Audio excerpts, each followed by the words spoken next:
The invocation of Our Lady of the Carmel originates from Mount Carmel in the Holy Land, where hermits used to live at the time of the Old Covenant, praying and waiting for a Virgin Mother who would come and bring salvation for the whole human race.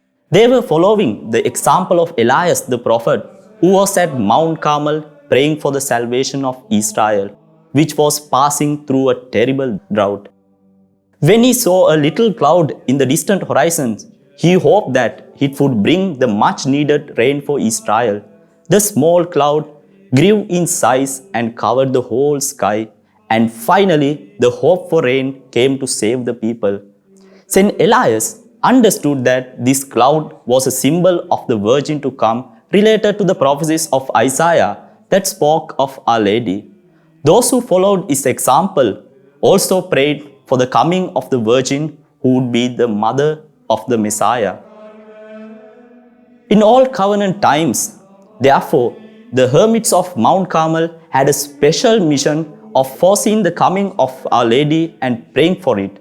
They were persecuted by evil people and also by members of the decadent synagogue, but the hermits of Mount Carmel remained faithful. Any account on the story of Our Lady of Mount Carmel could not fail to mention the role that Saint Simon's stock played, specially in relation to the brown scapular. We could trace Saint Simon's stock origin to the country of Kent in England, where he was born around 1165.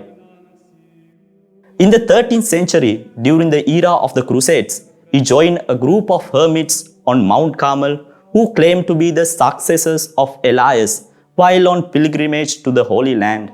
As the situation became too precarious for them due to Saracen threats, the community moved and settled in Aylesford, England.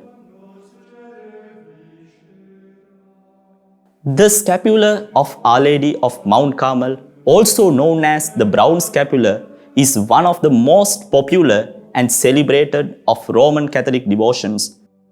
The sacramental, as the lay faithful commonly use, it is a small version of the scapular which the Carmelites use. On July 16, 1251, Our Lady gave Saint Simon a scapular for the Carmelites with the following promise, saying, "Receive, my beloved son, this habit of thy order. This shall be to thee and to all Carmelites a privilege, that whosoever dies clothed in this shall never suffer eternal fire. It shall be a sign of salvation, a protection in danger, and a pledge of peace." Later, the Pope extended this privilege to the entire Church.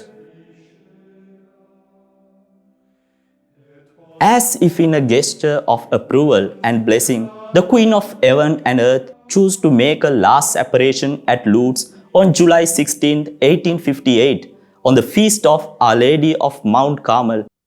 Likewise, one cannot fail to recall Sister Lucia's account while describing the vision on October 13, 1917 at Fatima. "It seemed to me I saw Our Lady, a form similar to Our Lady of Mount Carmel." Thus, through the centuries, Our Lady of Mount Carmel kept a constant watch over her children, ever ready to intercede for them and lead them to her divine Son.